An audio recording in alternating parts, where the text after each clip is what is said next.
Praise the lord. ప్రభు అయిన యేసుక్రీస్తు నామంలో మీ అందరికీ శుభములు తెలియజేస్తున్నాను.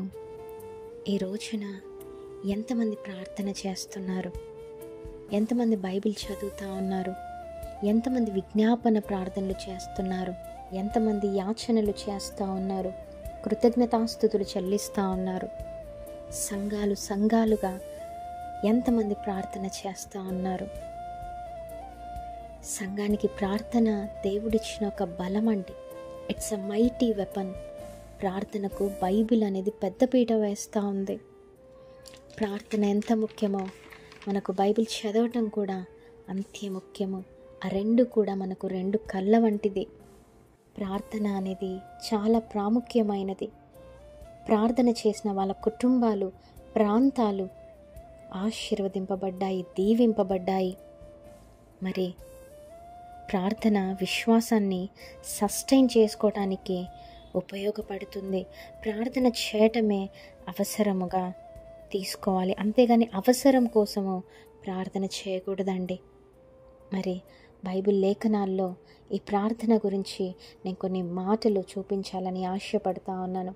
అపోస్తులుడైన పౌలు తిమోతికి వ్రాసిన మొదటి పత్రిక 2వ అధ్యాయం మీరు 1వ వచనము నుండి 4వ వచనం చూసుకున్నట్లయితే ఆయన అంటాడు, సంపూర్ణ భక్తియు మాన్యతయు కలిగి నెమ్మదిగాను సుఖముగాను బ్రతుకు నిమిత్తము అన్నిటికంటే ముఖ్యముగా మనుష్యులందరి కొరకును, రాజులందరి కొరకును, అధికారులందరి కొరకును విజ్ఞాపనములు, ప్రార్థనలు, యాచనలు, కృతజ్ఞతాస్తుతులను చేయవలనని హెచ్చరించుచున్నాడు. ఇక్కడ పౌలు భక్తుడు నార్మల్గా చెప్పట్లేదండి, తిమోతికి హెచ్చరిస్తూ ఉన్నాడు. ఒక తండ్రి కొడుకుని ఏ విధంగా హెచ్చరిస్తాడో ఇక్కడ పౌలు భక్తుడు తిమోతికి కూడా హెచ్చరిస్తూ ఉన్నాడు.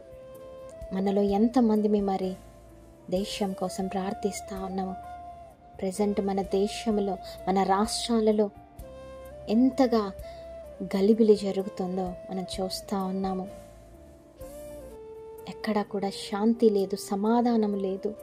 పోరాటాలు, మాటల యుద్ధాలు అన్నీ జరుగుతున్నాయి. మరి మనం ఏం చేస్తూ ఉన్నాము? ప్రార్థించేవారముగా ఉన్నామా? చూసి ఆనందించేవారముగా ఉన్నామా? ఖచ్చితంగా మన దేశము కోసం, ప్రజల కోసం, మన కుటుంబీకుల కోసం, రాజుల కోసం ఎప్పుడైతే ప్రార్థనలు, విజ్ఞాపనలు, కృతజ్ఞతాస్తుతులు మనం చెల్లించుకుంటామో తప్పకుండా పరిస్థితులు మారతాయండి.